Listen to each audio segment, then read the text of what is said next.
Break के बाद एक बार फिर आपका स्वागत है। आइए हम अपनी चर्चा को योग गुरु बाबा रामदेव से आगे बढ़ाते हैं। ये लोकसभा 2014 क्या तस्वीर देखते हैं आप पूरे देश भर की? जो जमीनी हकीकत मैंने देखी है, मैं कोई ज्योतिषी नहीं हूँ, लेकिन उसके आधार पर मैं कह सकता हूँ कि बीजेपी और उसके समर्थक दलों को 300 सीटें मिल जाएंगी। कांग्रेस वो 100 से भी नीचे सीटों पर सिमट जाएगी। और जिस तरह से कांग्रेस का नेतृत्व जो है राहुल गांधी कर रहे हैं, उसमें बेचारे में वो बुद्धि, वो अकल, वो चतुराई और वो सामर्थ्य, वो एक करिश्माई व्यक्तित्व नहीं है। और 100 से कम जब आएंगी सीटें कांग्रेस की तो कांग्रेस टूटेगी तो या तो कोई स्थापित राजनीतिक दलों में लोग सम्मिलित होंगे कांग्रेस की, या नई पार्टी बनाएंगे। इसलिए 2013 है, ये 13वीं का, जैसे कहते हैं 13वीं होगी भाई, ये 2013 में कांग्रेस की 13वीं का काल है। और 2014 तक शायद जो सपना महात्मा गांधी का था कि कांग्रेस खत्म हो जानी चाहिए, बापू का सपना वो बाबा के माध्यम से पूरा हो जाएगा। रामदेव जी, आप 300 प्लस सीटें दे रहे हैं बीजेपी और एलाइज को, लेकिन दक्षिण और पूरब की कुल मिला के 200 सीटें ऐसी हैं जहां भाजपा का प्रभाव बिल्कुल नगण्य है। बात मान भी लो तो भी 300 सीटें तो बच गई। तो क्या मैजिक फार्मूला है आपके पास में इन 200-250 सीटों के लिए? कुछ कोई मोदी को कोई मंत्र, बाबा का मंत्र? देखो, क्या चारों तरफ देश में राजनीतिक पार्टियों ने जो आचरण किया उससे एक निराशा का वातावरण बना। देश में एक उम्मीद के आधार पर व्यक्ति मतदान करता है। तो इस पूरे देश में हमारे करोड़ों समर्थक हैं, करोड़ों कार्यकर्ता हैं। उन सबको भी हमने कहा कि अब कुछ मत देखो, देश को अपने सामने रखो और जो है मोदी को प्रधानमंत्री बनाने के लिए 300 आदमी वहां पहुंचाओ।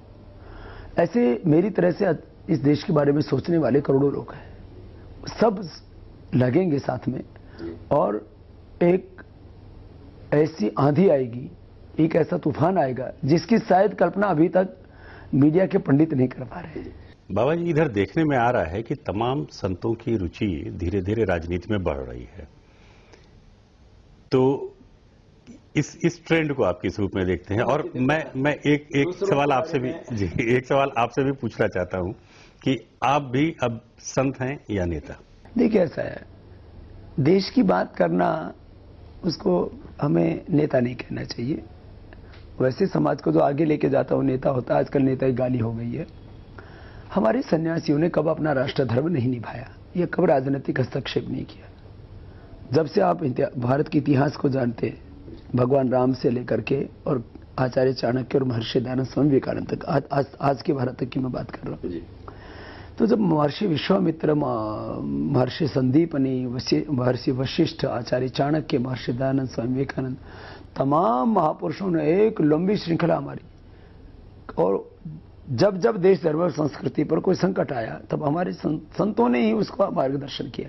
इसलिए संतों का मार्गदर्शन, धर्म विहीन राजनीति फिर क्या अधर्म को केंद्र में रख करके राजनीति करेंगे।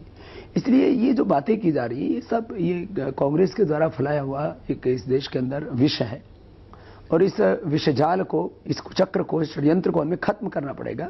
और देश को समझने की जरूरत होगी, समझाने की भी आवश्यकता होगी कि साधु संत अपने जो भक्ति है वो तो कर ही रहे ना भैया। आज भी हम ये 2 वस्त्र पहनते जमीन पर सोते हैं, किसके लिए जी रहे? पैसा, प्रतिष्ठा, यश सबको दांव पर लगा करके।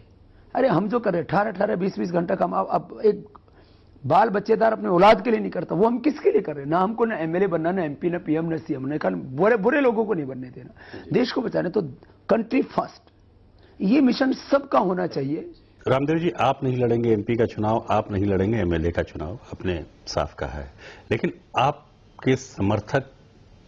देखिए, मैं तो जो अभी अच्छे लोग हैं सबको अपना समर्थक मानता हूं, इसलिए ये मेरे लिए कोई प्रश्न ही नहीं रहता है। अच्छे लोग राजनीति में आए, निष्कलंक लोग आए, चरित्रवान लोग करेंगे आप मोदी के पक्ष में? अरे हम देश के लिए प्रचार करेंगे, मुद्दों के लिए प्रचार करेंगे, 9 महीने तक लगातार करेंगे, एक दिन भी बिना रुके। ना हम रुके आज तक भी, ना हम झुके, ना हम बिके, नहीं तो यहां बैठे ही ना होते। इसलिए किसी भी कीमत पर हम अब इस परिवर्तन को लेकर के आएंगे। अच्छा, मोदी को प्राइम मिनिस्टर कैंडिडेट प्रोजेक्ट करके भाजपा ने एक तरह से साफ कर दिया है कि अब वो वापस उग्र हिंदुत्व की लाइन पे आ रही है, तो क्या बाबा आपकी भी यही लाइन है? देखिए, हमारी लाइन तो हमारे मुद्दे हैं, हमारी लाइन हमारा देश है, और ये विश्व विजेता भारत जो युगों युगों से विश्व का नेतृत्व करता रहा, पुनः उसी अपनी ऊर्जा के साथ खड़ा हो। मुझे पूरा विश्वास है भारत उसी ऊर्जा के साथ खड़ा हो। आपके मुद्दों में हिंदुत्व भी शामिल होगा? हमारे मुद्दों में भारत और भारतीयता सम्मिलित है, उसमें किसी भी तरह का सांप्रदायिक विद्वेष नहीं होगा। अपनी संस्कृति, अपना धर्म वो तो है ही आगे, लेकिन हम भारत और भारतीयता का, ऋषि परंपरा, देव संस्कृति का सम्मान करें, तो इसमें दूसरों का अपमान करना कहाँ लिखा है? जी। लेकिन अल्पसंख्यक क्या बात है कि भाजपा से जुड़ नहीं पाता है? अभी ये परसेप्शन पहले था, अब बदलेगा, क्योंकि कांग्रेस ने और तमाम दूसरे राजनीतिक दलों ने मुसलमानों को एक वोट बैंक की तरह यूज किया है। मुसलमानों का भला होगा उनको अच्छे एजुकेशन मिलने से, उनको रोजगार मिलने से, और उनको भारत का नागरिक मानने से, उनको शक निगाहों से ना देखा जाए। लोग कहते हैं, बोला हर मुसलमान आतंकवादी नहीं होता, लेकिन हर आतंकवादी मुसलमान होता है, ऐसा करके उसको गलत निगाहों से भी देखा जा रहा है। तो 3 चीजें मिलनी चाहिए मुसलमानों को: शिक्षा, रोजगार और सम्मान, स्वाभिमान के साथ जीने का अधिकार। वो मोदी दिला सकता है। आपको लगता है कि मोदी जी के आने से जो मुद्दे आपने उठाए हैं, काला धन, भ्रष्टाचार, लोकपाल, ये सारे मुद्दे, ये हल होंगे? निश्चित रूप से, और उन्होंने इसके ऊपर अपनी 100% सहमति जताई है, और हम भरोसा करते हैं। और क्या ये मुद्दे अगर हल होंगे तो व्यवस्था परिवर्तन भी आएगा? कॉन्फिडेंट हैं, इसीलिए लगे हुए हैं। एक मुद्दा आपने उठाया था कि मॉरिशस के रास्ते जो कालाधन भारत आता है उस पर रोक लगनी चाहिए।